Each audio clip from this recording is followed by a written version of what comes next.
Члены правительства установили новые цены на хлеб и муку. Хлеб из муки высшего и второго сорта подорожает на 2 рубля.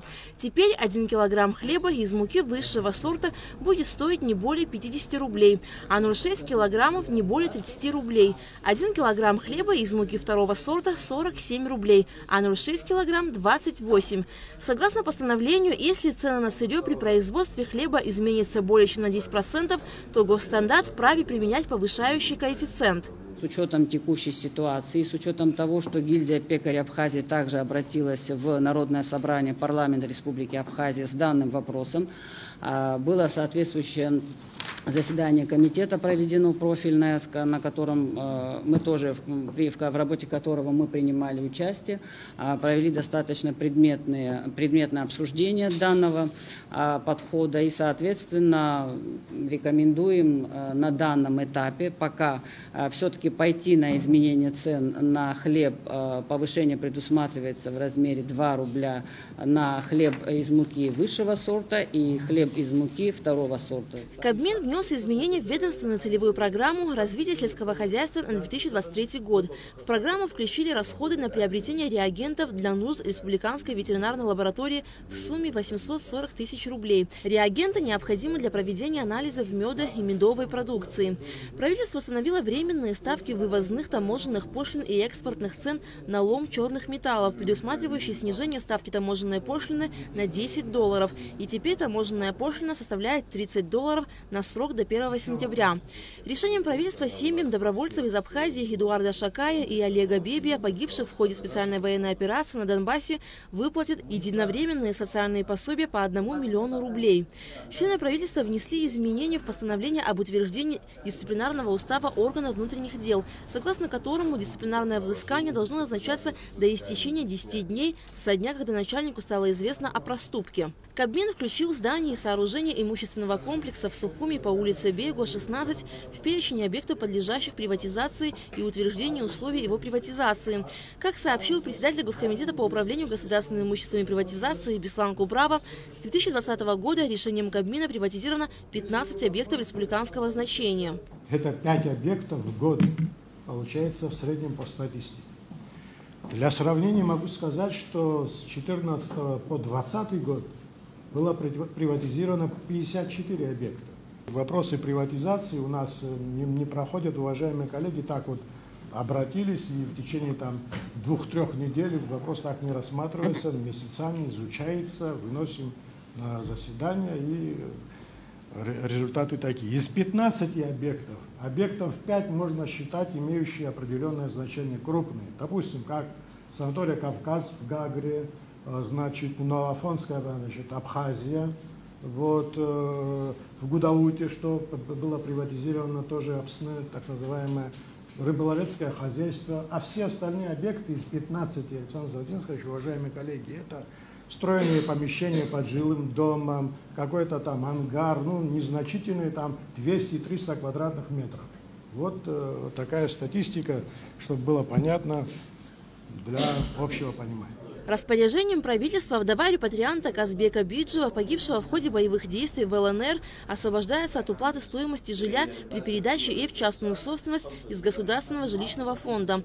Помимо этого, также от уплаты стоимости жилья при передаче ему в частную собственность освобождается Тайфун Куацба.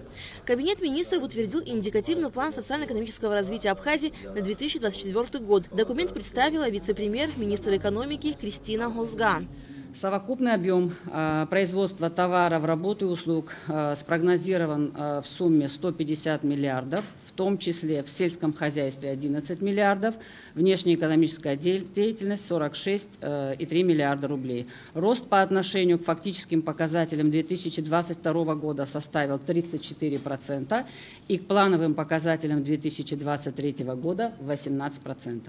Без учета сельского хозяйства и внешнеэкономической деятельности прогноз сформирован в объеме 92,4 миллиарда рублей. Это на 24,6% больше аналогичного различных показателей, которые запланированы на 2023 год, и на 30% больше по сравнению с фактическими показателями 2022 года. Наибольшая доля совокупного объема производства товаров, работ и услуг приходится на торговлю, это 59%, промышленность 10% и отрасль курорты и туризм 11%. Соответственно, оставшаяся доля удельного веса распределена между другими отраслями. Объем промышленного производства планируется в размере 9,2 миллиарда рублей, что на 1,5 миллиарда больше запланированных показателей этого года. В энергетике совокупный объем производства прогнозируется в размере 2 миллиардов рублей. 7,2 миллиарда рублей – это на 33,8% больше планового показателя 2023 года и на 21,5% больше по сравнению с фактическим показателем 2022 года. Наибольшая доля совокупной прибыли по всем отраслям экономики приходится также на торговлю, это 36%, промышленность 20%, курорты и туризм 19% и связь 11%. В 2024 году представленные базовые индикативные показатели позволяют нам сегодня формировать доходную базу государственного бюджета целиком в разрезе бюджетов системы.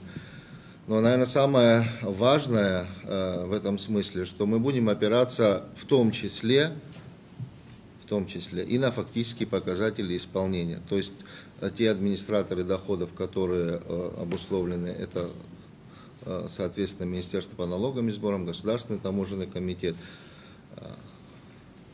Будем обращать внимание на показатели индикативного плана, плюс фактические. Почему говорю плюс? Потому что минуса уже у нас который год нет. И очень надеемся на то, что так будет и в будущем. Премьер-министр Александр Анкваб обратил особое внимание в необходимости учета и контроля, чтобы показатели фактических доходов в различных отраслях не оставались в тени.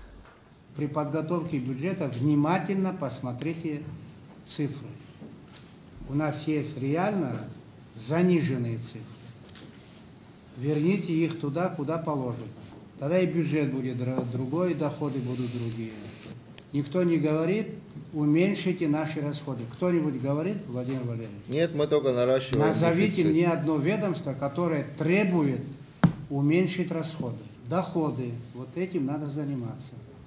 В том числе, которые реальные, но не обозначены. Члены правительства одобрили перевод 2 земельных участков сельхозназначения площадью в 0,20 и 0,15 гектаров в селе Алахадзе в категорию земли населенных пунктов и предоставили компаниям Агепста и Мечта для строительства гостиниц.